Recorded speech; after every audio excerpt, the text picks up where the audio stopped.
Bonjour, je m'appelle Marie-Josée Demey et je suis directrice du centre hospitalier local du sud-ouest mayennais. Alors, le GHT de la Mayenne et du Haut-Anjou est un groupement hospitalier de territoire qui couvre l'ensemble du département de la Mayenne et qui comprend les 7 établissements publics de ce département, avec comme établissement support le centre hospitalier de Laval. Une première version du schéma directeur des systèmes d'information a été validée en 2017 et l'un des axes majeurs a été la création de la direction des services numériques, puis ensuite le choix d'un dossier patient informatisé commun à l'ensemble des établissements. Bonjour, je m'appelle Stéphanie Béton, je suis chef de projet déploiement sillage sur le GHT 53. Bonjour, je m'appelle Véronique Bourban, je suis cadre supérieur de santé à la direction des soins du centre hospitalier de Laval. Bonjour, je m'appelle Pascal Mounier, je suis cadre de santé et chef de projet sur le projet DPI Sillage. Bonjour, je suis Yannick Pointeau, je suis infirmier de l'équipe SOC du GHT 53. Le déploiement s'est organisé autour d'instances territoriales, un COPIL DPI GHT, piloté par 2 directeurs du GHT 53, par le comité de projet du GHT 53 qui constitue la base du dossier patient, et aussi une commission des droits du GHT qui valide les droits par profil et donc par métier. Et ensuite des groupes de travail territoriaux qui correspondent à des métiers, un groupe pour les kinés, les diètes, les assistantes sociales, etc. Ces groupes ont permis de constituer un paramétrage harmonieux au niveau du territoire puisqu'il a été validé par l'ensemble des professionnels des 7 établissements que constitue le GHT 53. Les points forts qui ont concouru au succès du déploiement en sillage sont de plusieurs ordres. Le type de relation qu'on a pu avoir avec les différents acteurs, que ce soit MIPICIB, les différents intervenants des établissements, mais aussi les acteurs de terrain. La formation des utilisateurs a été le second point important pour la réussite du déploiement sillage. Le troisième point fait référence à l'accompagnement des utilisateurs juste après le déploiement, qui a nécessité une disponibilité de l'équipe socle, mais aussi des acteurs de terrain qui nous ont aidés à justement accompagner au maximum les utilisateurs.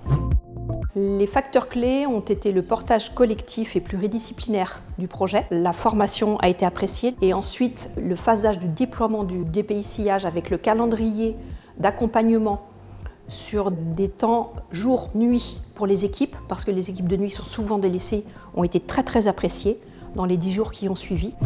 Ce qui a bien fonctionné de manière générale, je dirais, c'est le partenariat qu'on a su construire avec le MIPICIB, avec des consultants avec lesquels on travaille de manière transparente et avec un climat de confiance qui est très appréciable. Une équipe socle qui est devenue experte et qui a vraiment monté en compétences, et surtout on avait 3 IDE à temps plein pour permettre de suivre toutes les étapes que constitue le déploiement de sillage sur un site. On a pu s'appuyer sur des médecins ambassadeurs donc, qui ont pu tester l'outil en amont du déploiement.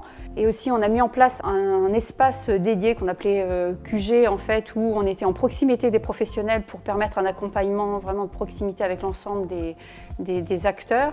Et aussi une ligne téléphonique unique, avec un numéro unique, pour que les professionnels n'aient pas de questions à se poser en cas de problème sur sillage. Ce qui a été impeccable pour le paramétrage, c'est qu'on a vraiment été accompagnés par les assistants du MIPICIB et dès qu'on avait un petit point de blocage, ils répondaient très rapidement, ce qui nous permettait d'avancer toujours et de ne pas être bloqués. Après les formations, il y a forcément eu le déploiement et ce que nous avons apprécié, nous, l'équipe socle, c'est d'aller dans les services et accompagner les soignants, les médicaux, paramédicaux au moment du passage à sillage. Et je crois que c'est un moment qui a été apprécié par nous et très apprécié aussi par les soignants. Bonjour, je m'appelle Pamela Poirier et je suis infirmière en médecine gériatrique. Bonjour, je m'appelle Julie Beaujean, donc je travaille au centre hospitalier de Laval en tant qu'assistante médico-administrative dans le service de cardiologie. Bonjour, je m'appelle Caroline Becher, je suis aide-soignante à l'hôpital de Laval. On a été une journée déployés, moi et ma collègue aide-soignante. Ma collègue d'un côté faisait ses prescriptions soignantes et moi de mon côté je faisais les prescriptions infirmières. Et après, en fin de compte, on a accompagné nos collègues sur 2 jours, il me semble. Et c'est bien fait parce que ce soit moi qui étais référente ou mes collègues qui avaient eu la formation, en fin de compte, on était complémentaires. Je pense que pour toutes les collègues comme pour nous, au début on avait beaucoup d'appréhension, beaucoup de stress de changer de logiciel. Et après, une fois qu'on a été habitué et qu'on s'est entraidé et qu'il y a eu la cohésion de l'équipe, ça a été. Et là, maintenant, il y a un bon retour sur ça et ça se passe très bien. Moi, je suis secrétaire référente pour la bureautique, c'est-à-dire que j'ai aidé au paramétrage des documents. J'ai fait la formation aussi des secrétaires et ensuite pour le lancement de sillage, j'ai fait l'accompagnement dans les secrétariats médicaux et auprès des médecins. Donc forcément, le changement, je l'ai bien vécu puisque le logiciel, je le maîtrisais déjà avant le lancement.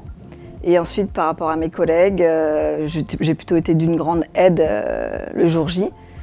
Et du coup, elles ont vécu le changement plutôt de façon sereine et assez douce.